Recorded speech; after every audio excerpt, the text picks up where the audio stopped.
በስመ ስላሴ በስመ አብ ወወልድ ወመንፈስ ቅዱስ አሐዱ አምላክ አሜን። ሰላም እግዚአብሔር አምላክ ምስኩላትኩም ይኹን። ስድራ እግዚአብሔር አምላክ ከመይ ውዒልኩም? አነ እግዚአብሔር ይመስገን። ክብሪ ይስፋሕ መድኃኔዓለም አቦይ። ከምቲ ኣነ ጽቡቕ ዝውዓልኩ ድማ ጽቡቕ ውዒልኩም ክትኮኑ ናይ ኩሉ ግዜ ተስፋይን ትምኒተይን እዩ። አሜን። ስንክሳር ዘወርሃ የካቲት ዕለት 19 ቅዱስ ገብርኤል ወርሓዊ በዓል ቅዱስ ገብርኤል ሊቀ መላእክት እዩ። በረኸቱ ይሕደረና አሜን። ስንክሳር ድሰምዕ ዘንብብ ፍቕሪ ጎይታ ኣብ ልቡ ይዕንብብ። ሓለዋን ጸሎትን ናይ ቅዱሳን ድማ ይረክብ። ዝክረ ጻድቅ ለዓለም ይሄሉ ዝኽሪ ናይ ጻድቕ ንዓለም ይዝነብር። ካብ ኩሉ ክፉእ ዘበለ ክድሕኑ ንቅዱሳን ተማሕፀኑ አሜን።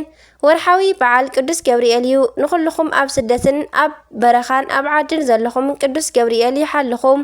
ብብስራት ረድኤቱን የርእየና። ብበረኸት መስቀሉ እኩያን መናፍስቲ ካብ ካባናን ካብ ከባቢናን ካብ ኩሉ ህዝብናን ሃገርናን ካብ ኩሉ ዓለምን የርሕቐልና አሜን። በስመ አብ ወወልድ ወመንፈስ ቅዱስ አሐዱ አምላክ አሜን። ወላዲተ አምላክ ቅድስት ድንግል ማርያም አደይ ልሳን አንደበት ኩንኒ። ዓቢ አባ መርትያኖስ ለካቲት 19 በዛ ዕለት ናይ ተጋዳሊ መነኮስ ናይ አባ መርትያኖስ ስግኡ ካብ ሃገረ አቴና ናብ አንጾኪያ ዝፈለሰሉ እዩ። አባ መርትያኖስ ኣብ በረኻ ልዕሊ 68 ዓመታት ብቅድስና ዝነበሩ አቦ እዮም።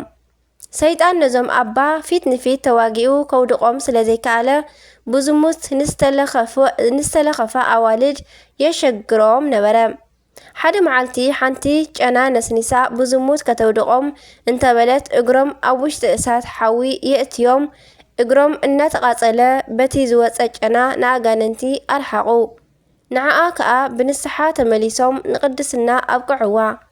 እዞም ጻድቕ ካብ ፈተና ዲያብሎስ ንምርሓቕ ኣብ 108 ሃገራት 108 በዓትታት ዝነበሮም ፍሉይ ኣቦ እዮም። ጉንበት 21 ድማ ንእሽቶ ሓሚሞም ዓረፉ።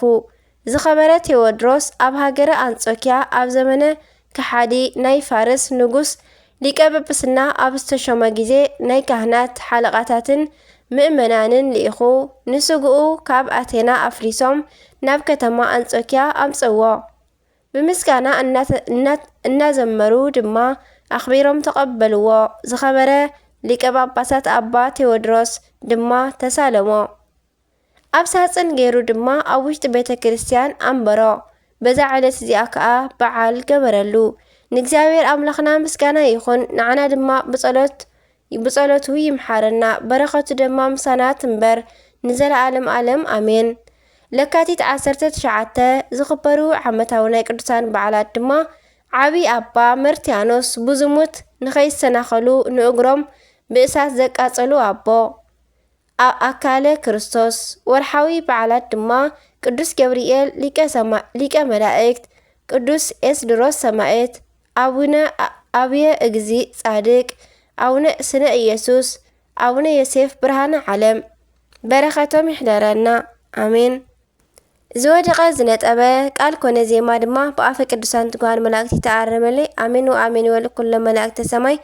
አቡነ ዘበሰማያት ይትቀደስ ስምከ ትምጻእ መንግስትከ ወይኩን ፈቃድከ በከመ በሰማይ ከማሁ በምድር ሲሳየነ ዘለለ ዕለትነ ሀበኒ ዮም ህድግ ለነ አበሳነ ወጀጋየነ ከመ ንሕነኒ ንህድግ ለዘአበሰለነ ኢታብአነ እግዚኦ ውስተ መንሱት አላድኅነነ ወባልሐነ እምኩሉ እኩይ እስመ ዚአከ ይእቲ መንግስት ኃይሉ ስብሐት ለዓለመ ዓለም አሜን። በሰላም ቅዱስ ገብርኤል መልአክ እግዝእትየ ማርያም ሰላም ለኪ ብሩክት አንቲ እምአንስት ወብሩክ ፍሬ ከርሥኪ ተፈሥሒ ኦ ማርያም ምልዕተ ጸጋ ምልዕተ ውዳሴ ምልዕተ ሞገስ ምልዕተ ኩሉ እግዚአብሔር ምስለኪ ሰአሉ ጸልይ ምህረተ ወእንቲአነ ምህረተ ኩሉ ዓለም ምህረተ ምድራ ጋዜት ሀበ ፍቅር ወልድኪ ኢየሱስ ክርስቶስ ከመይ ይስራልና ኃጣውኢነ ተማኅፀነ ክዳንቺ ወስብሐት ለእግዚአብሔር ወለወላዲቱ ድንግል ወለመስቀሉ ክቡር አሜን አሜን። ለይኩን